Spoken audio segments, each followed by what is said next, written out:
Acts of the Apostle 13 and verse 27.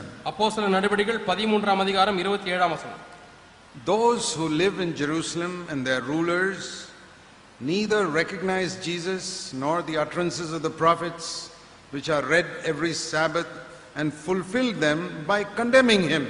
எருசலேமில் குடியிருக்கிறவர்களும் அவர்கள் அதிகாரிகளும் அவரை அறியாமலும் ஓய்வு நாள் தோறும் வாசிக்கப்படுகிற தீர்க்கதரிசிகளின் வாக்கியங்களை அறியாமலும் அவரை ஆக்கினைக்குள்ளாக தீர்த்ததினால் அந்த வாக்கியங்களை நிறைவேற்றினார்கள். What did they read there every Saturday? அங்கே ஒவ்வொரு சனிக்கிழமையும் என்ன வாசித்தார்கள்? The Bible, Genesis to Malachi. ஆதியாகமம் முதல் மல்கியா புத்தகம் வரை உள்ளதான பழைய ஏற்பாட்டு வேதாகமம். And they read about the seed of the woman coming to crush the serpent's head in Genesis. ஆதியாகமத்திலே ஆரம்பத்திலே அந்த ஸ்திரீயினுடைய வித்து சாத்தானுடைய தலையை நசுக்கும் என்கிற அந்த வசனத்தில் ஆரம்பித்து referring to Jesus. அது இயேசு கிறிஸ்துவை குறிக்கக்கூடிய வார்த்தை. They read about the Passover lamb in the next book, Exodus. அடுத்த புத்தகத்திலே பஸ்கா ஆட்டுக்குட்டியை குறித்து வாசிக்கிறார்கள். Also referring to Jesus. அதுவும் இயேசு கிறிஸ்துவை குறிக்கிறது. And in Leviticus they read about the sin offering, which is also referring to Jesus. லேவியராகம புத்தகத்திலே பாவ நிவாரண பலி அதுவும் இயேசுவை காட்டுகிறது. And in Numbers they read about the serpent lifted up in the wilderness, also referring to Jesus. வனாந்தரத்திலே உயர்த்தப்பட்ட அந்த சர்ப்பத்தை என்னாகமத்திலே வாசிக்கிறார்கள், அதுவும் இயேசுவை சுட்டிக்காட்டுகிறது. In every book of the Old Testament there's something about Jesus. பழைய ஏற்பாட்டு புத்தகங்கள் ஒவ்வொன்றிலேயும் இயேசு கிறிஸ்துவை சொல்லக்கூடிய ஒரு காரியம் இருக்கிறது. All the way to Malachi where he is called the son of righteousness. மல்கியா தீர்க்கதரிசியின் புத்தகத்திலே கூட அவர் நீதியின் சூரியன் என்று இயேசு அழைக்கப்படுகிறார். But when this Jesus came into that synagogue, அந்த இயேசு அந்த தேவாலயத்திலே வந்த பொழுது they didn't recognize him. அவர்களால் அவரை அடையாளம் காண முடியவில்லை. They said, this is the Beelzebul, the prince of devils. இது பிசாசுகளின் அதிபதி பெயல்செபூல் தான் இவர் என்று சொல்லுகிறார்கள். How can people read the Bible every week and not recognize the one about whom the Bible is speaking? வாரந்தோறும் வேத வசனத்தை வாசிக்க கேட்டும் அந்த வேத வார்த்தைகள் யாரை பற்றி பேசுகிறதோ அவர் வந்த உடனே அவரை அடையாளம் காணாமல் எப்படி போக முடியும்? Imagine being so blind that they think he is the prince of devils. எந்த அளவுக்கு குருடா இருந்தால் என்று தெரியுமா? இவர் பிசாசுகளின் அதிபதி என்று எண்ணும் அளவுக்கு அவர்கள் குருடலா இருந்தார்கள். When did they call him prince of devils? அவரை பிசாசுகளின் அதிபதி என்று எப்பொழுது அழைத்தார்கள்? Let me show you. நான் உங்களுக்கு காண்பிக்கிறேன். In Matthew chapter 12, மத்தேயு 12ஆம் அதிகாரம், we read about a man who was both blind and dumb. குருடனும் ஊமையுமாய் இருந்த ஒரு மனிதனை குறித்து மத்தேயு 12ஆம் அதிகாரத்தில் நாம் Verse 23. 33ஆம் வசனம். He was blind, dumb, demon possessed. 23ஆம் வசனத்திலே அவன் பிசாசு பிடித்தவனாய் இருந்தான், குருடனும் ஊமையுமாய் இருந்தான். Now it's very rare that you find a person who's demon possessed and blind and dumb. பிசாசு பிடித்திருக்கிறது, ஊமை, குருடு, இந்த சேர்க்கையை வைத்து ஒருவனை பார்ப்பது மிகவும் அரிது. How many people have you seen who are blind and dumb?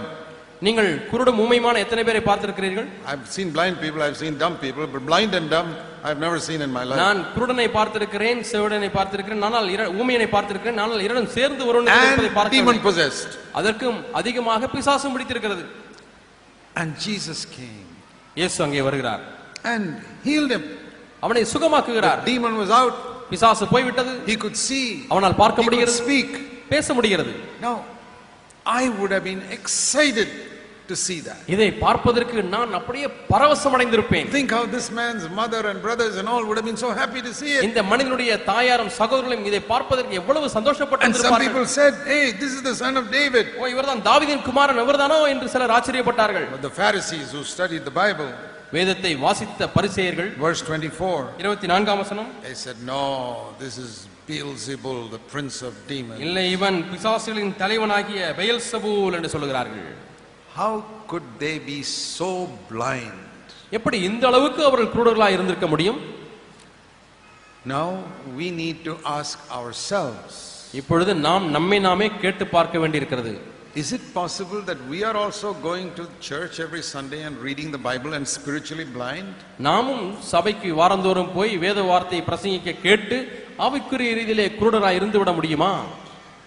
Not blind to what Jesus did. இயேசு செய்த காரியங்களுக்கு குருடர்களாக அல்ல.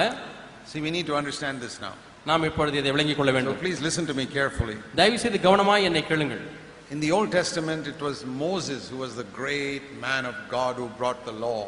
பழைய ஏற்பாட்டிலே மோசே மிகப்பெரிய தேவ மனிதர். அவர் தேவனுடைய நியாயப்பிரமாணத்தை கொண்டு வந்தார். But he lived 1400 years before this time we read about here. ஆனால் இப்பொழுது நான் பேசிக் கொண்டிருக்கக்கூடிய இந்த காலகட்டத்திற்கு 1400 ஆண்டுகள் முன்பதாக வாழ்ந்தவர். So they looked back and said, yeah, Moses we know, he is a man of God. ஆகவே அவர் பின்னிட்டு திரும்பி பார்க்கிறார்கள். மோசே அவரை நாம் அறிந்திருக்கிறோம், அவர் தேவ மனிதர். You know, it's very easy to recognize some man of God who lived hundreds of years ago. நூற்றுக்கணக்கான ஆண்டுகளுக்கு முன்பதாக வாழ்ந்த ஒரு தேவ மனிதனை அடையாளம் கண்டுகொள்வது எளிது. It's very difficult to recognize a man of God who is right now in the midst. இப்பொழுது தங்கள் மத்தியிலே இருக்கக்கூடிய ஒருவரை தேவ மனிதன் என்று அடையாளம் கண்டுகொள்வதுதான் கடினம். They would say Isaiah, he is a great man of God. ஏசாயா அவர் நல்ல தேவ மனிதர். That was 700 years before. 700 ஆண்டுகளுக்கு முன்பதாக. Or Malachi 300 years before, he was 300 ஆண்டுகளுக்கு முன்பாக வாழ்ந்த மல்கியா அவர் தேவ மனிதர். Elijah also great man of God. எலியா அவரும் பெரிய தேவ மனிதர். But this Jesus, ஆனா இந்த இயேசு this is not a man of God. இவர் தேவ மனிதன் அல்ல. He is a devil. பிசாசு. We have to learn something from that. இதிலிருந்து நாம் ஒன்றை கற்றுக்கொள்ள வேண்டும். Today what do we say? இன்றைக்கு நாம் என்ன சொல்கிறோம்? Moses man of God. மோசே தேவ மனிதர். ஏசாயா, Paul, பவுல், Peter, பேதுரு, Jesus son of God. இயேசு தேவகுமாரர். Those days it was the second person of the Trinity who came down. அந்த நாட்களிலே கிறிஸ்துவத்தின் இரண்டாம் நபர் கீழே இறங்கி வந்தார். God the Father has always been in heaven. பிதாவாகிய தேவன் அவர் எப்பொழுதுமே பரத்திலே இருக்கிறார். He's never come to this earth. அவர் இந்த பூமிக்கு வரவே இல்லை. But 2000 years ago the second person of the Trinity came to this earth. 2000 ஆண்டுகளுக்கு முன்பதாக இரண்டாம் நபர் கிறிஸ்துவத்தின் இரண்டாம் நபர் இந்த பூமிக்கு வந்தார். And they could not recognize him. அவரை அவர்கள் அடையாளம் கண்டுகொள்ள முடியவில்லை. They killed him. அவரை கொலை செய்தார்கள். Who killed him? யார் அவரை கொலை செய்தார்கள்? Not the Greeks. கிரேக்கர்கள் அல்ல. Not the Romans. ரோமர்களும் அல்ல. The Roman authority Pilate wanted to release him. ரோம அதிகாரி பிலாத்து இயேசுவை விடுவிக்க வேண்டும் என்று விரும்பினார். But the Pharisees who read the Bible said, no, kill him. ஆனால் வேதத்தை வாசித்த பரிசேயர்கள் என்ன சொன்னார்கள்? இவரை கொலை செய்யும். So today இன்றைக்கு we recognize the second person of the Trinity who came to earth and went away. இந்த பூமிக்கு வந்து திரும்பி சென்றவராகிய திருத்துவத்தின் இரண்டாம் நபரை நாம் அறிந்து கொண்டிருக்கிறோம். Today the problem with Christians is the third person of the Trinity who has come to இன்றைக்கு earth. கிறிஸ்துவருடைய பிரச்சனை என்னவென்றால் திருத்துவத்திலே மூன்றாம் நபராக அந்த பூமிக்கு வந்திருக்கிறாரே அவரிடத்திலே தான் பிரச்சனை. You see, just like the Pharisees, they recognized Moses but they wouldn't recognize the second person of the Trinity. பரிசேயர்கள் மோசேயை அடையாளம் கண்டு கொண்டார்கள், ஆனால் திருத்துவத்தின் இரண்டாம் நபராக இயேசுவை அடையாளம் காண முடியவில்லை. Today's Christians, இன்றைய கிறிஸ்தவர்கள் they recognize Jesus. Yeah, he was the son of God. இயேசு கிறிஸ்து அவர் எங்களுக்கு தெரியும், அவர் தேவகுமாரன். But the third person of the Trinity is the one who's on earth today. ஆனால் இன்றைக்கு பூமியில இருக்கிறவர் யார்? திருத்துவத்தின் மூன்றாம் நபர். They don't recognize him. அவர்களால் அறிய முடியவில்லை.